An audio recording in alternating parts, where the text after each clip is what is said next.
السلام علیکم۔ پیش لفظ رمضان کا مبارک مہینہ ان عظیم نعمتوں میں سے ایک انتہائی عظیم نعمت ہے جو اللہ تعالیٰ نے امت مسلمہ کو عنایت فرمائی ہے۔ اس ماہ میں قرآن مجید ہمیں عطا کیا گیا جو ہدایت ہے، فرقان ہے، رحمت ہے، نور ہے اور شفا ہے۔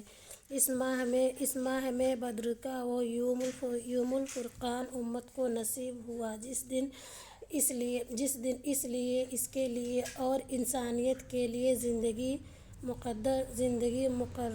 مقرر کر دی گئی۔ جن کو ہلاک ہونا تھا وہ دلیل روشن کے ساتھ ہلاک ہوئے، اور جن کو زندہ رہنا تھا وہ دلیل روشن کے ساتھ زندہ رہے۔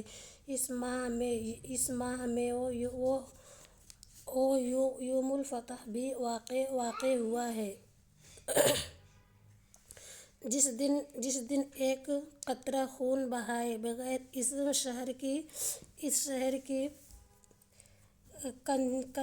کنچیاں امت کے حوالے کر دی گئیں۔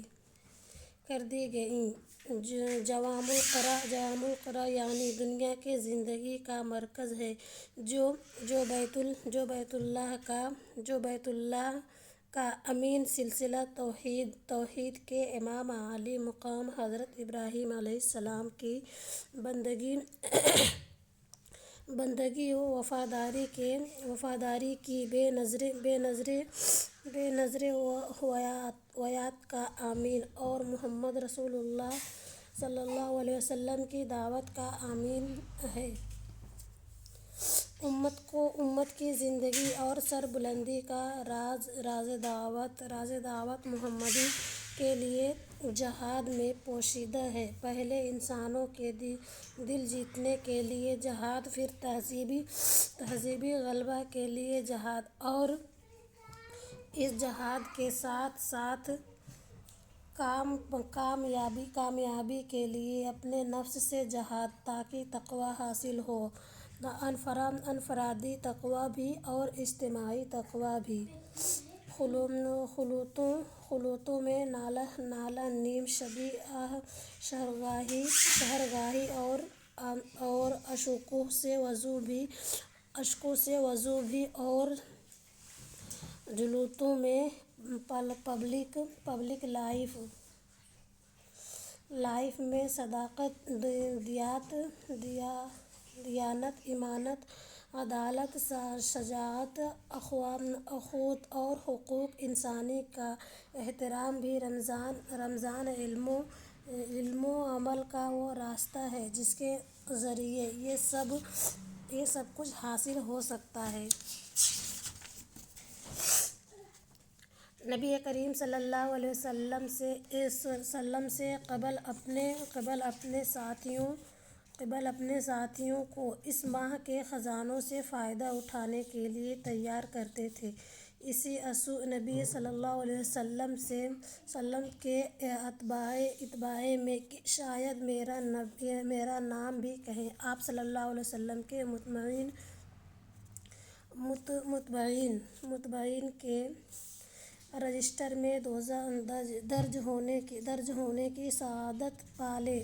میں نے چند سال قبل استقبال رمضان کے موضوع پر ایک تقریر ریکارڈ کرائی اور اس تقریر کا کیسٹ دستیاب ہے۔ پھر جیسا میرے ساتھ ہوتا ہے اس تقریر کو بالآخر میں نے ایک خطا بچے کی شکل دے دی۔ اس خطا بچے میں میں نے یہ بھی بتایا کہ قرآن مجید سے راہ پانے اس کے راہ پر چلنے کے لیے جو تقویٰ ناگزیر ہے وہ قیام اللیل اور روزہ ہی سے حاصل ہوتا ہے۔ میں نے رمضان سے مکمل استفادہ کے لیے 10 طریقے بھی بیان کیے ہیں اور ہر طریقے کے تحت ایسی سہل ہر طریقے کے تحت ایسی سہل تدابیر بیان کرنے کی کوشش کی ہے جن پر میرے خیال میں ایک عام آدمی بھی آسانی سے عمل کر سکتا ہے۔ اللہ تعالیٰ سے دعا ہے کہ وہ اس حقیر کوشش کو قبول فرمائے، میری کسی بات کو میرے خلاف حجت نہ بنائے، مجھے لِمَ تَقُولُونَ مَا لَا تَفْعَلُونَ کے زمرے میں شامل ہونے سے بچائے، میرے لیے اصل حاصل قارئین کی داد تحسین نہیں بلکہ عنداللہ قبولیت ہے، جس کا ایک ذریعہ آپ کا عمل اور میرے لیے آپ کی دعا ہے۔ اس لیے میری درخواست ہے کہ اگر آپ اس تحریر کو اپنے لیے نافع پائیں تو اللہ تعالیٰ سے دعا کریں کہ وہ میرا خاتمہ ایمان پر کرے اور مجھے اپنے مغفرت سے ڈھانپ لے۔